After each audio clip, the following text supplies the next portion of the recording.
Joel. Björn, welcome to the show. Tack. And thank you so much for hosting me in your humble abode. Nice that you asked me, Joel. So, let's see. What I've been thinking about is that we're sitting here and going to have this conversation from two kind of opposite tail ends of life. Me being very early in life feels almost like it's about to start rather than having started, and you having lived and experienced significantly more. That's true. So I'm curious about what at this later stage in your life, what occupies your mind, and how you feel that has changed throughout your life. That was an enormously wide question.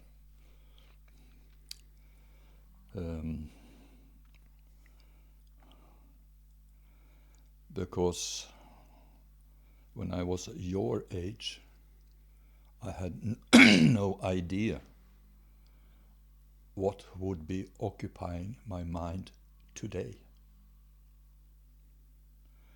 That is, your age is 60 years ago for me, in the middle of the 1960s, when the world looked very, very different.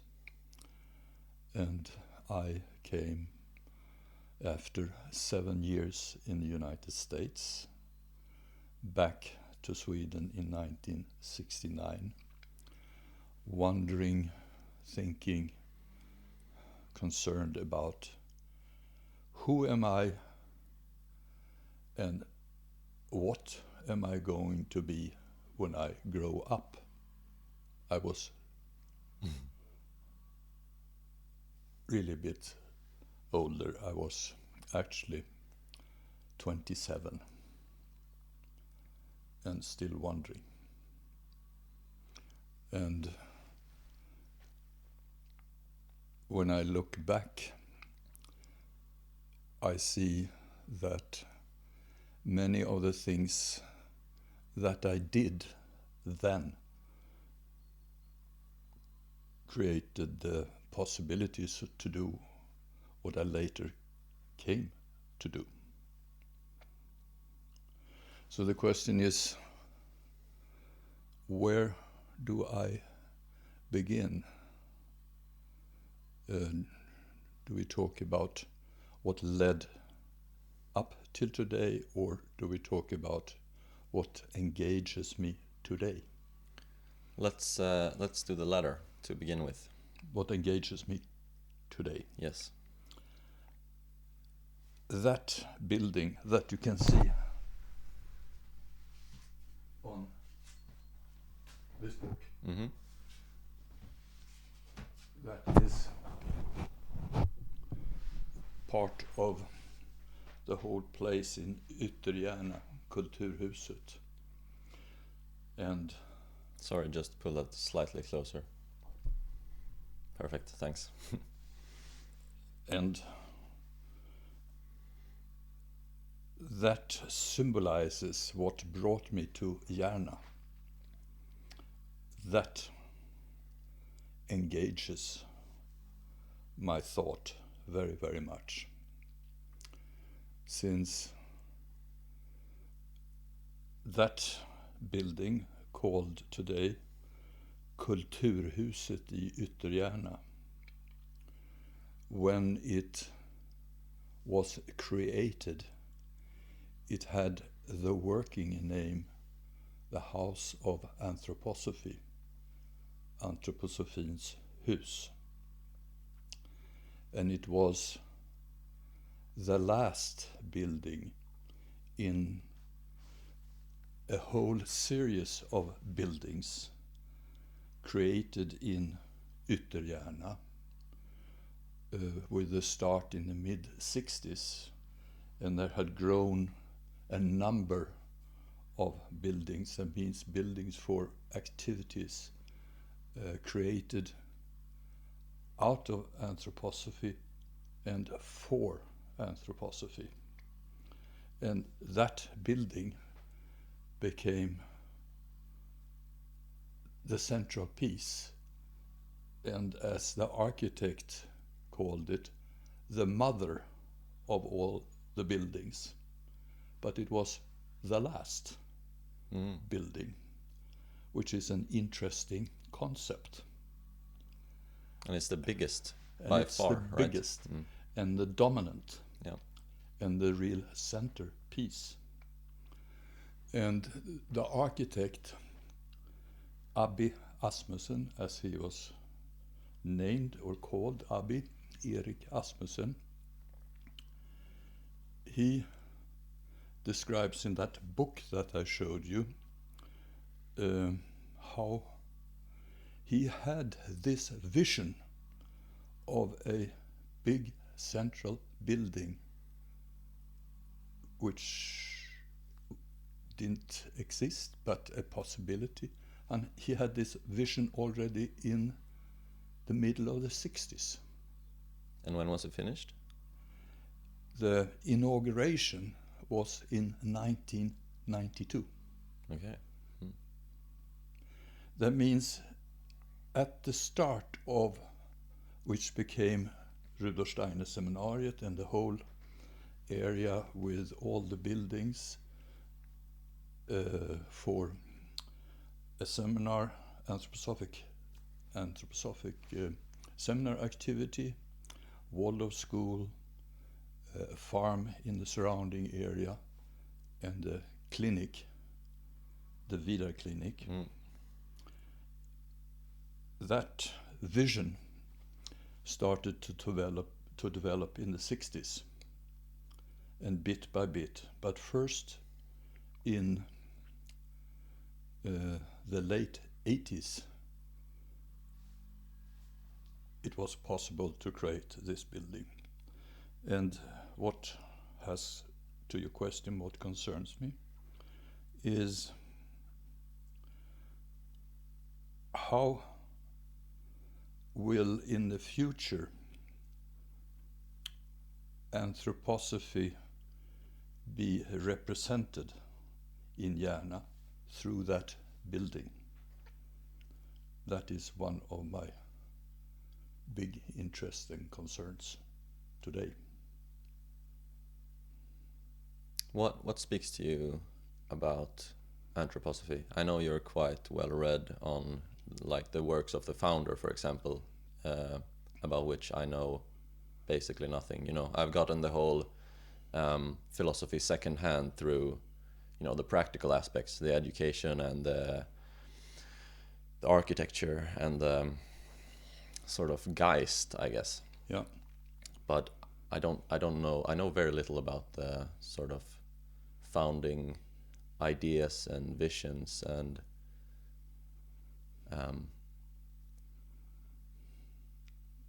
I guess I'm curious about why it ended up here as well. But that can be a later thing.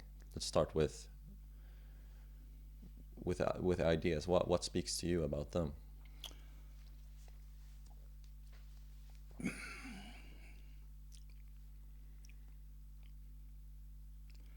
During my studies in United States, I studied business administration for 5 years at the university in Boston, and I studied also philosophy.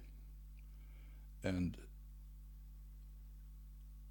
during that time, I also, through my mother, came across anthroposophy, and that gave a total other aspect to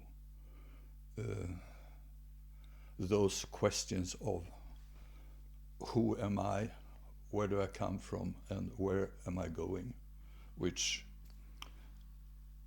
was my questions in relationship why I studied philosophy. but Steiner's thoughts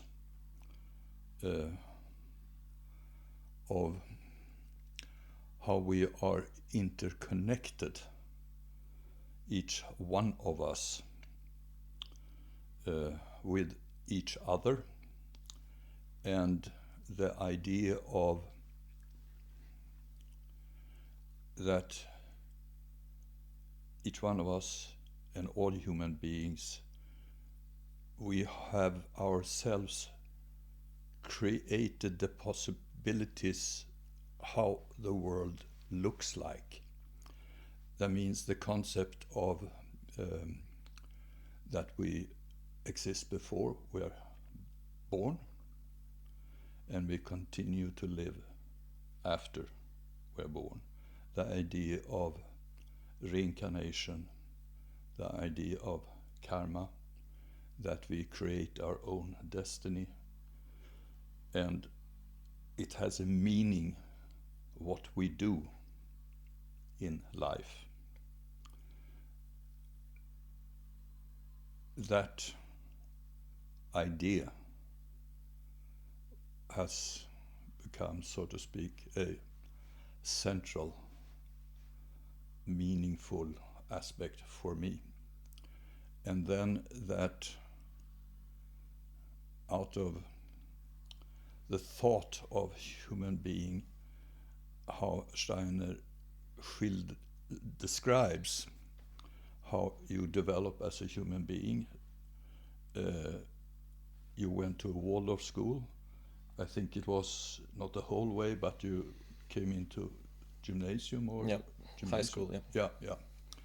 And Rudolf Steiner describes how we go through steps of development, where our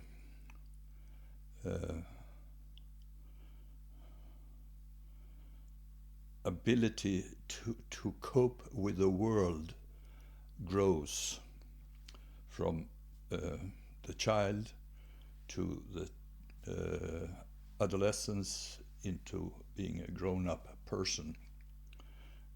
That there is a what do you call it in English? Pattern. You can call it a pattern, a structure in which is the same for all human beings in growing into become a grown-up person. And as a grown-up person, you have the possibility to develop yourself,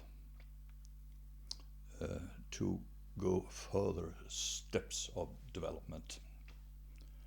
And this fascinated me.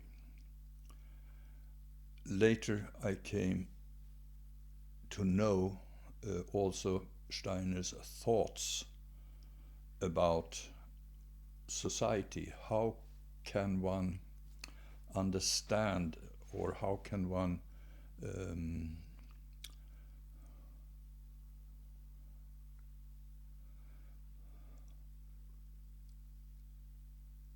shape social life, that it is in accordance with how the human being is.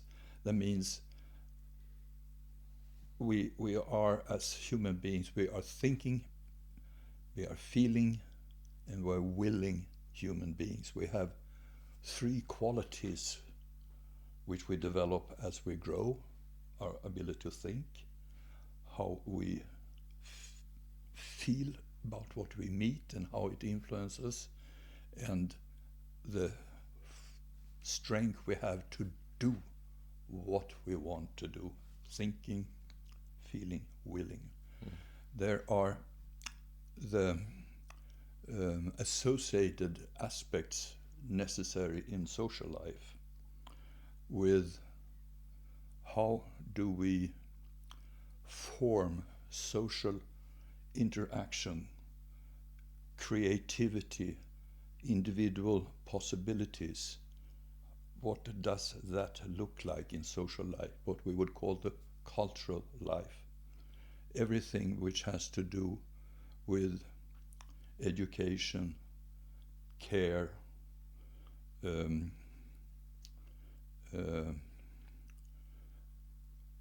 entrepreneurship, individual abilities, interests that belongs to the cultural sphere of human being. Another aspect is the economic sphere of how we make possible that each person can get what he needs for his physical existence. That's what economic life is for. Mm. And the third aspect, how do we regulate our life? How do we create laws? How do we make agreements? How this whole part of life, these three aspects, I found after having studied business and social law, I found very interesting in Steiner's view, in the anthroposophic view of society. And what would you say sets it apart from, like, I guess, a more conventional Western way of thinking? If you look at all Western thinking today is totally occupied by one thought: economy rules all.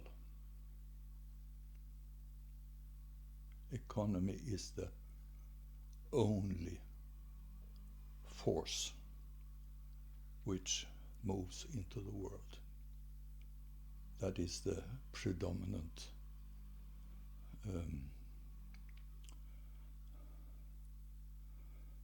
aspects which drives people today. And if we look what is happening today with Trump taking over in United States, Elon Musk, and what is happening as a consequence, there you can see the really worst part of it. What do you think is happening as a consequence? That a few people have the power over the many. A very, very, very few people. And that has been a development over a long time. Do you think that is an inevitability of social organization, that it always tends that way, but that we can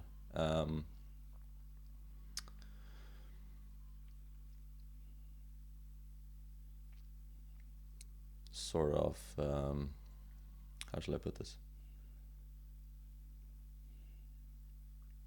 Then we can sort of leash it or control it or create some sort of balance, like the pattern that underlies everything is that when we get together and we start to exchange maybe in an economic way and in a free market, that the distribution is always going to move towards that way, where the people who have are gonna be able to accumulate, and the ones who don't are gonna, like, it's gonna get worse, you know? Is that something that's just underlying everything, and we have to put in work to balance out, or? Yeah, of course, that's the big question, because that is the egoistic tendency in all of us, to think about ourselves.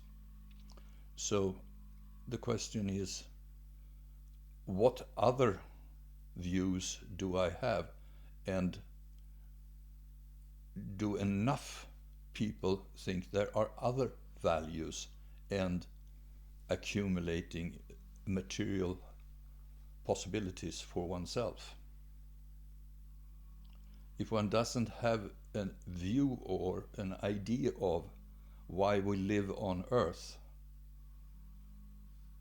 why should I do? If I don't have a vision of that it is of importance for how we think about society, what we want for other people, if it's only important what I want for myself, how does society develop if you have the one or the other view of society? And if I have a view of that each human being is important, then I have to work for that kind of order in society. And then one can say, if my view of being human being starts with that I'm born and ends when I die, why should I concern myself about anything else than myself? Why should I do that? Yeah, I guess the question for me is also, why should I concern myself about myself? A step further even. If I'm born and then I die and that's it, why should I even engage in that span of time? Or that? Yeah. And of course, you can test to think the thought that everyone only sits around and hope for the best. What happens? What do you mean by that? If I'm not have any impetus to work for making things better in my life,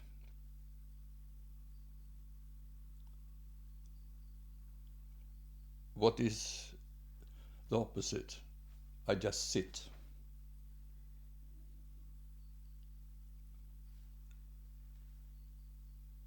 So what I do physically to get a better life, or innerly in myself, changes something. You have an inner force to change things. In other words, I'm saying it's the human nature to want to develop, want to change things. Right. Also, but there's it's not a motive for any human being to just be. All human beings want to develop something more in themselves or for themselves. And once you begin to thinking about that, it becomes the interaction of others. And then comes as a result the question of society.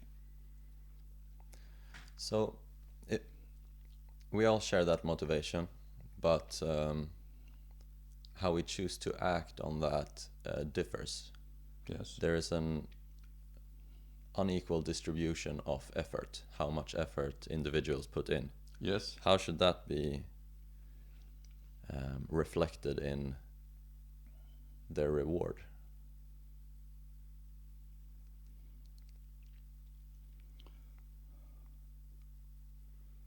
In a engineered societal context.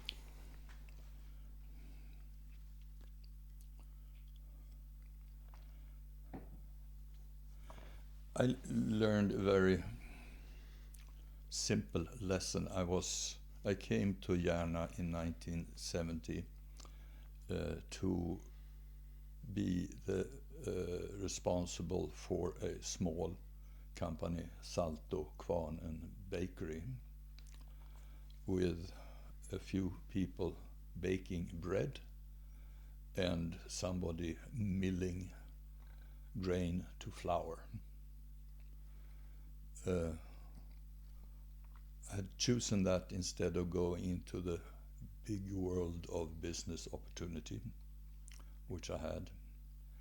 And there it became so apparent that as important it is how to know how to mill grain to flour and how to bake a good bread, it is as important that somebody keeps the place clean. And each person's contribution to the whole is just as important. One aspect is not more important than the other. In other words, we have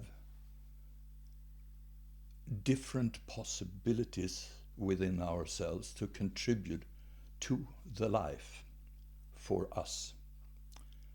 And we contribute after all our possibilities. If that is an answer to your question, I don't know, but it's a picture of how reality is, that we have different possibilities. And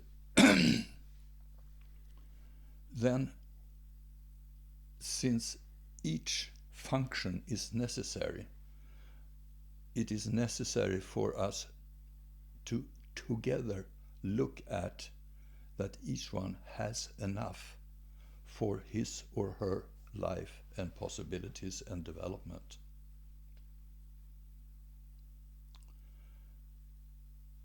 If this is not done in a way where each one feels respected and seen, then you get unrest in society, if you think about it in a greater context. Yeah, people are not gonna accept if the gaps between those who have little and those who have much is too big. Yeah. But we accept a gap. But we have a sense of that it's okay that you have a little more than somebody else, because you contribute something which I cannot. But that acceptance shall be possible, I have to feel that you also see me and my needs. It's not for me, it doesn't matter if you live in a castle. If I can live in a decent home, I don't need a castle. I'm satisfied with a decent home. Yeah. And I am satisfied. And if you, through your great talent and ability, etc., life, destiny, live in a castle, fine. It doesn't bother me. But if you use your economic power to use me, then it becomes unfair in that we feel.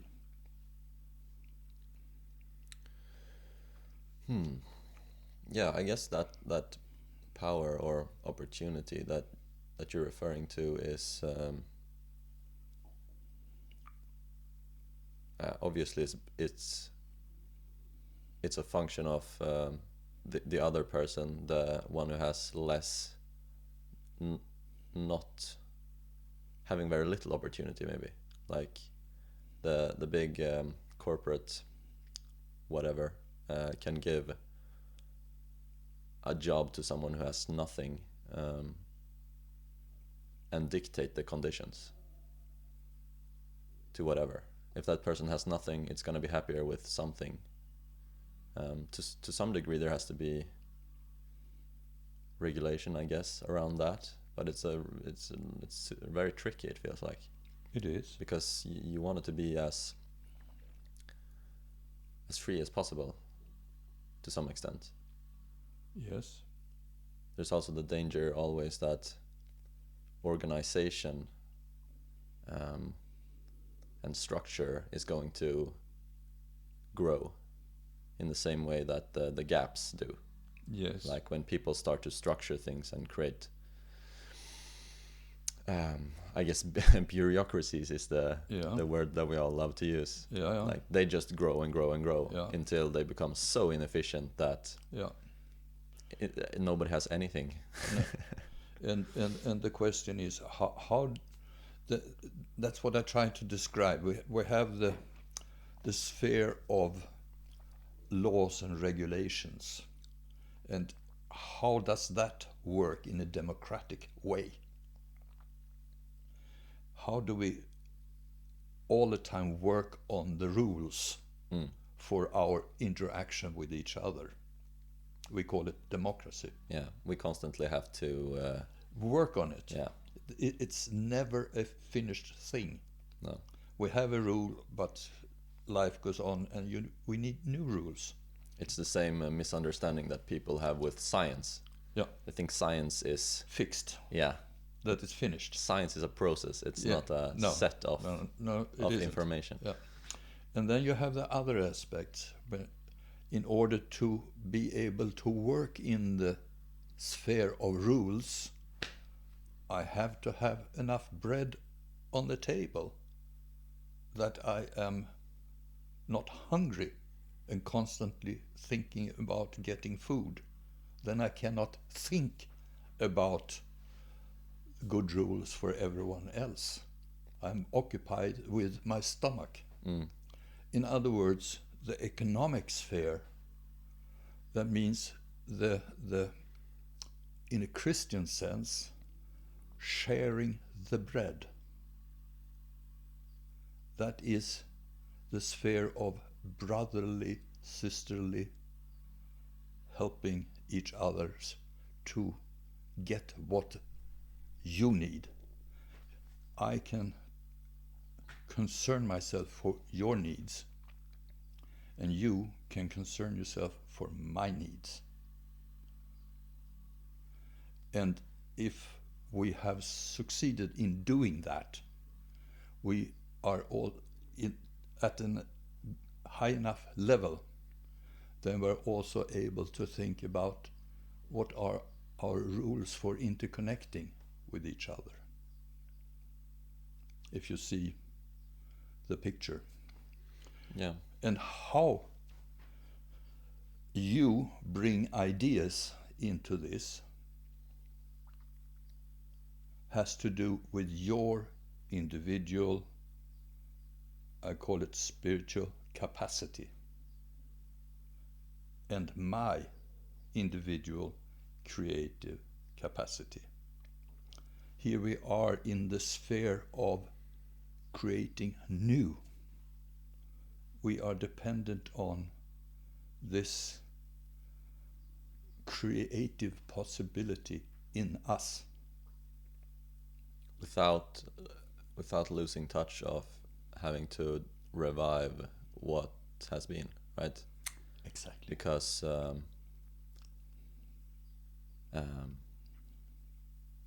I guess we're never going to be sufficient to create structure, and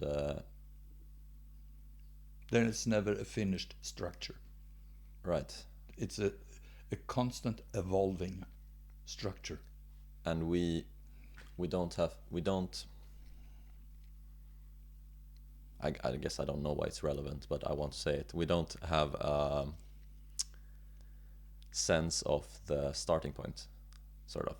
Culture has just sprung out of history, and we know, like, I guess there are a lot of books about history, but there's no continuity really, if we think about it. Now you have to explain how you think.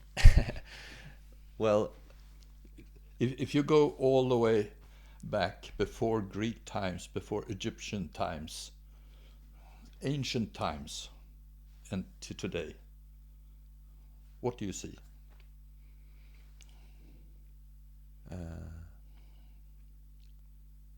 Before Indian times. I guess you see tribal humans. Okay. And? Some sort of higher primate. Okay. Yeah, so we can have some sense of that, because there are, although there are very few today, there are such people still living, like natives from somewhere who live the same way they have always done. But from that to now, there are a lot of gaps, I feel like. But I don't know even why I brought that up. But what we need to... We can agree on one thing. If one look at that, you can see evolution. Yeah. Change. Yeah. That we can agree on. There has been change. And who has created change? Humans. Mm-hmm.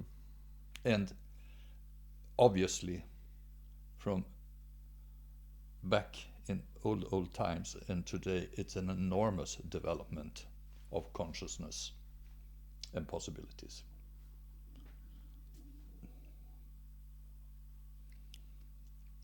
What do you mean by consciousness in that context? Like,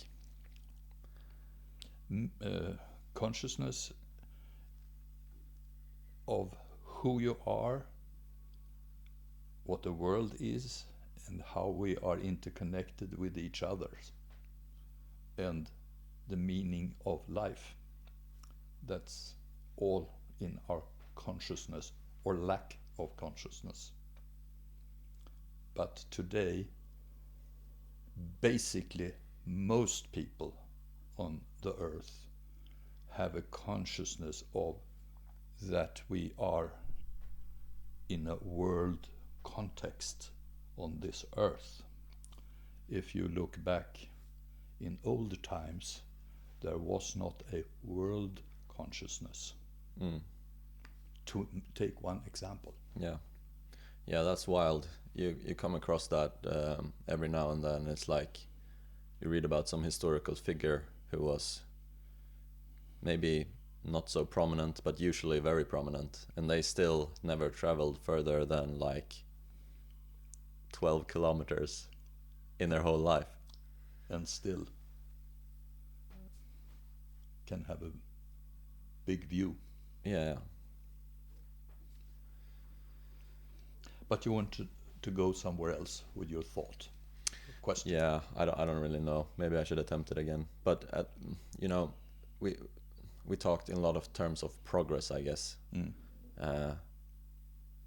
But there is this inclination today to want to start from scratch. There has been so much malevolence and tragedy and atrocity in history, so we should just dispense with all that, and we can create the utopia from scratch. But it doesn't work. No, there are, what is it, 9 billion people living on Earth. Are you going to do away with 99% of them? Why did you start to think about that? If you want to create utopia, how do you convince all 9 billion people of your utopia? The same vision. Yep. Yeah, so you need to look at what has, although we have what we have today, largely due to, or at least partly due to, a lot of injustices in history. Yes. We need to,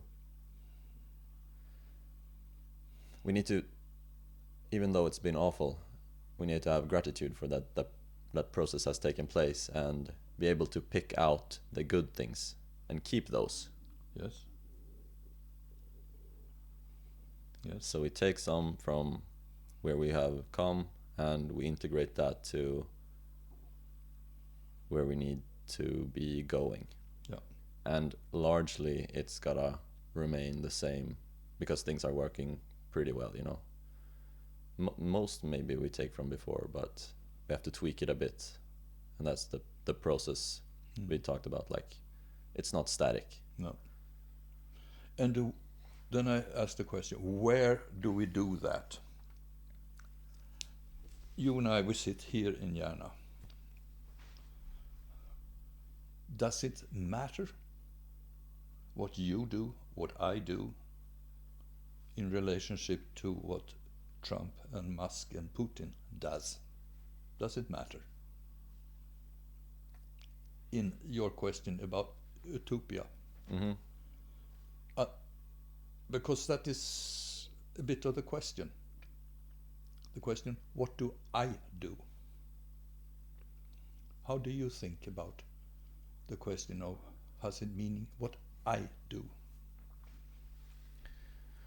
Yeah, how do I think about that? Well, we're all the I, right? Yes. So that's a lot of people. Hello? It is. Yeah. I guess that's the gist of it.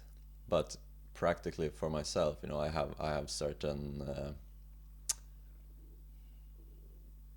protocols. Sounds very boring, but something like that, or I guess philosophies of where meaning and purpose manifests itself. For example, Guiding thoughts for yourself. yeah. Yes. So, what do I do? Yes. Where I have a certain amount of time, a certain amount of energy, Yeah. a certain amount of attention that I can put towards certain enterprises. Yes.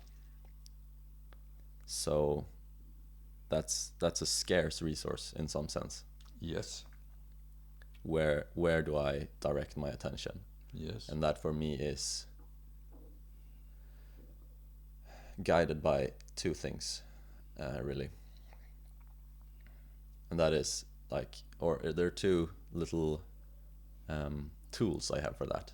Okay. One is interest, very Yes. self-explanatory. Everybody knows what that is. Yeah. Like some things seem really interesting to me. Yes. I really want to go and do that or try that. Yes. And then the slightly more annoying one is problems. Yes. Kind of the same thing. Certain things manifest themselves to me more often, more clearly, as being problematic. And can you describe some of the things which are more problematic? What is that? What can you characterize that? In my life, you mean? Yes, yes, yes.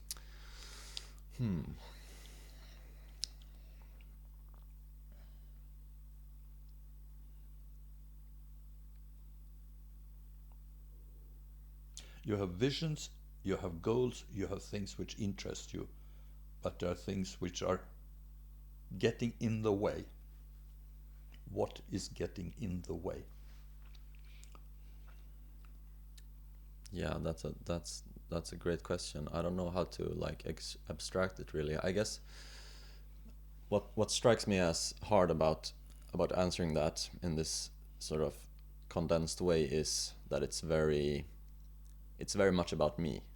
I think partly because I'm so early in life, right? I have to sort of get myself together in order to go out there and be useful. Yes. You know? So it's a lot of personal inadequacy. Yes. I'm not particularly conscientious, you know. Yes. Kind of lazy Yes. person. Yes.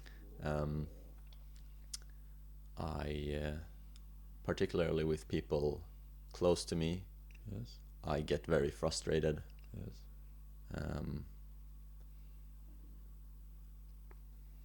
And sort of bitter, because there has been a pattern established at some point in time before I had any real power to influence it, that is, as you go into adulthood, Yes. that doesn't just become something that affects you, it becomes something that you are responsible for. Yes. And it's easy to just see that as a burden, like, oh, this is so unfair, this has been here all along, and all of a sudden this, I understand that it's a problem, and I have this protocol now that the problems that manifest themselves to me are my responsibility. Yes. But that's annoying. Isn't it wonderful? You are the boss of your destiny. Because for me, what you are describing is a polarity of things.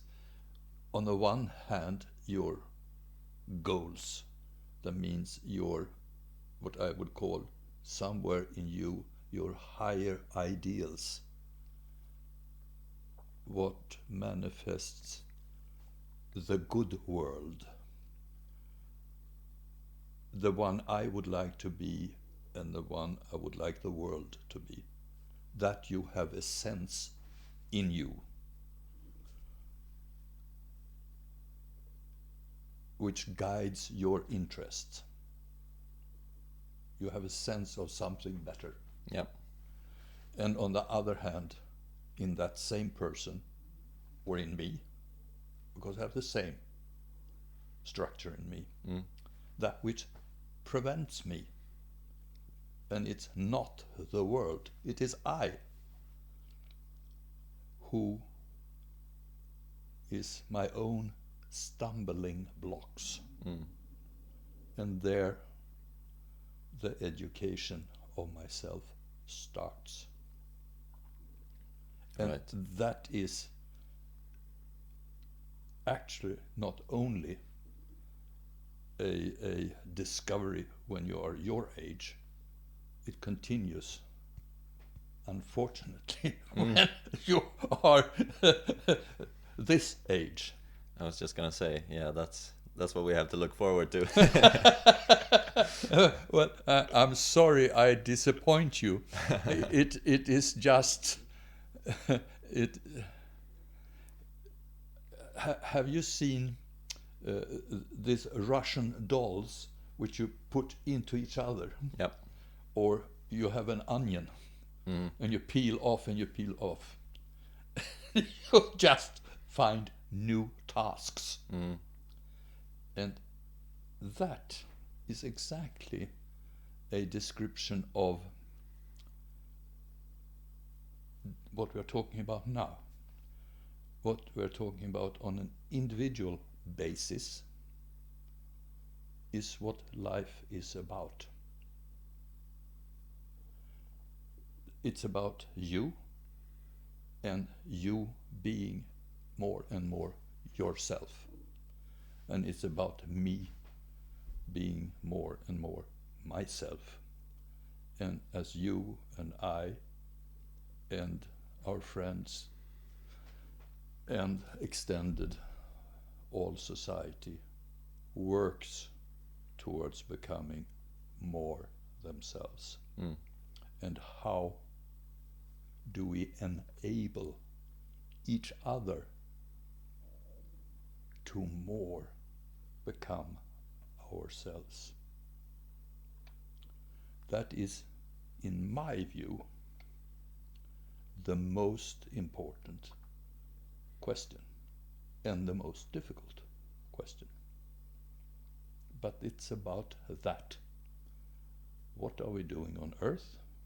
Why are we on Earth? And where are we going? And how do I contribute through beginning with myself? where I stand with my abilities and my not so well developed abilities. Your inabilities. Unfortunately, I would call it still under development in the process. And that was going back to the question of where we started. What occupies your mind? What occupies my mind? Why am I concerned about that? What did it look like back in 50 years ago? Through Rudolf Steiner, through the anthroposophy, I saw a pathway of thinking about myself and the world, and that it's worthwhile to try, and that it is meaningful to try, and that it is meaningful to do it together with other people who also want to try. And anthroposophy for me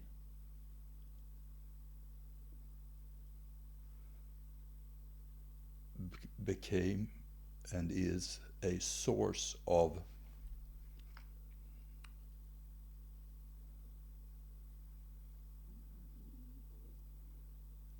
all the time finding new motivation, that it's worthwhile and necessary, and I am responsible myself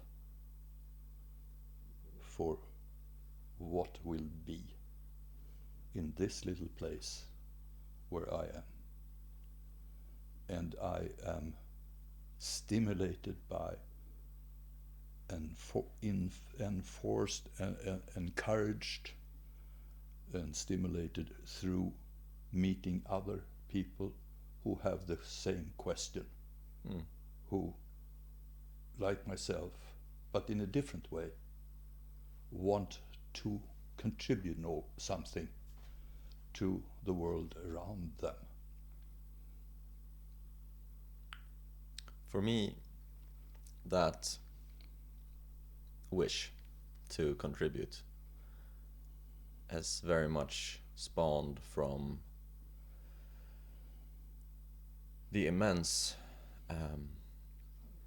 importance of the people who I admire's contribution. Like, mostly they've been like earlier in life it was a lot of athletes or creators of different sort who made like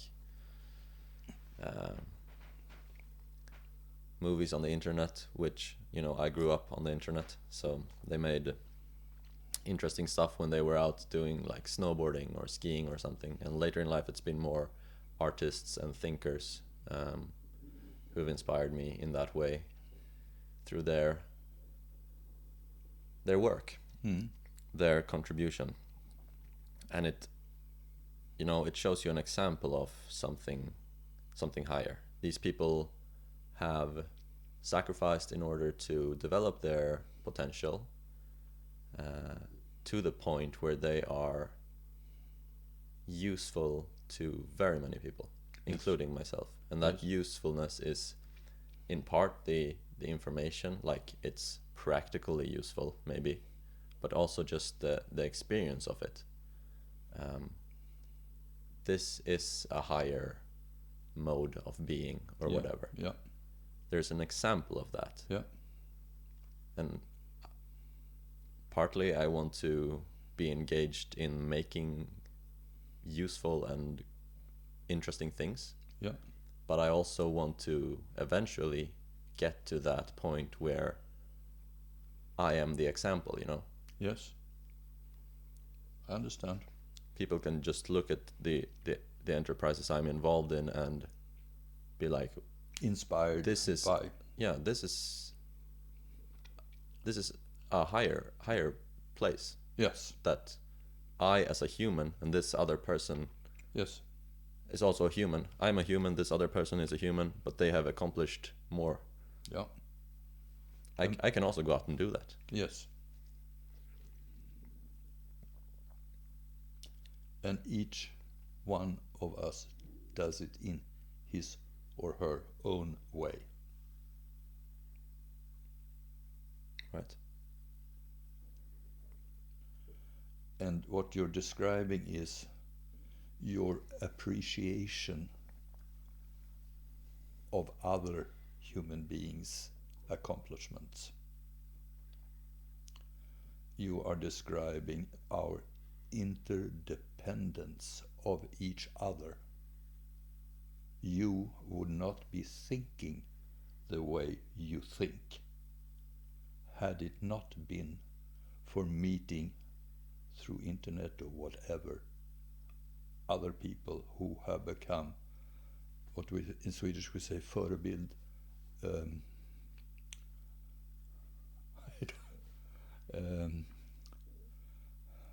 a sample of good, something good to strive after. Yeah, someone you look up to. Yes. Yeah. So through what you describe, it is so clear how interdependent we are of each other, and we get our meaningfulness in life through others.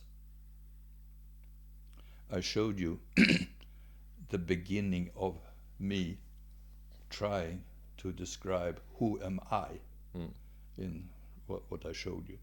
Through these different people who have influenced you. Namely, that is my insight in, at one point, I am who I am through others. Had I not met that or that or that person, thinking or doing that or that or that, you give example of sport people or culture people or whatever, it's a meeting you see, even if it's on internet, it is you connecting to a person. In other words, that person, who she is, he is, influences you. And exactly that is what I found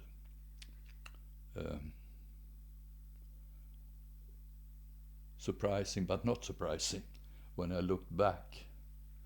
What have I been doing over a long life? And why have I been doing what I have been doing? Through others. Basically, I could say, or ask, who the hell am I? Because actually, I would not be who I am if it was not because that person, and that person, and that person. Every one of them has shaped me. Right. So, what is important in life? Be observant of who you meet. And what do you have as a takeaway from that meeting? Good or bad? Because good and bad, which are, when there are meetings or qualities which you encounter, influence you. Yeah, it's a great starting point if you don't really yet feel you have the ability to sort of make abstractions of virtue, like what is good and what is less good. Just look at the people you admire, and those you don't, and what are some of the characteristics that this group has, and that hasn't, and why? Why do they touch me? And why do they don't touch me at all? Or do like, I don't want to have repel me. Totally. Yeah. Because that's also a meeting. And it's also an observation I am indifferent. You're indifferent. Some meetings leave you indifferent. Oh, yeah. Okay. And very many meetings are indifferent to you. But good meetings are meaningful. Yeah. And bad meetings are meaningful. Both. Then, of course, it's a scale. But one should not overlook the good and also see the bad. Yeah. And then the question is, why does that attract me?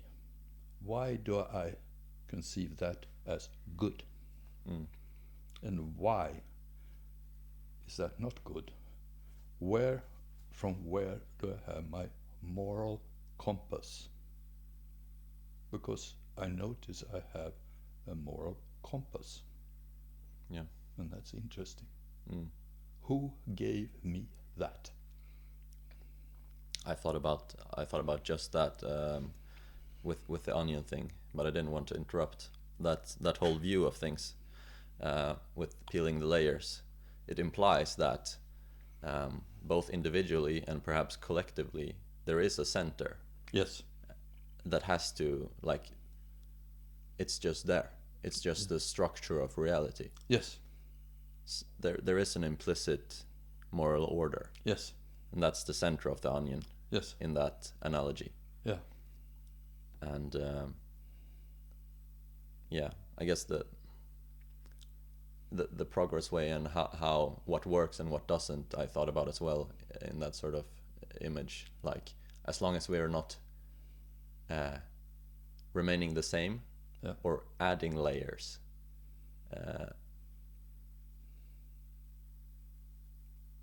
that feels good, you know. If we're peeling layers, that feels good. If we're not, it feels bad. If we're adding layers, that feels really bad. But we're peeling, and that is the meaningful thing. And there is a center. That implies that there is a center.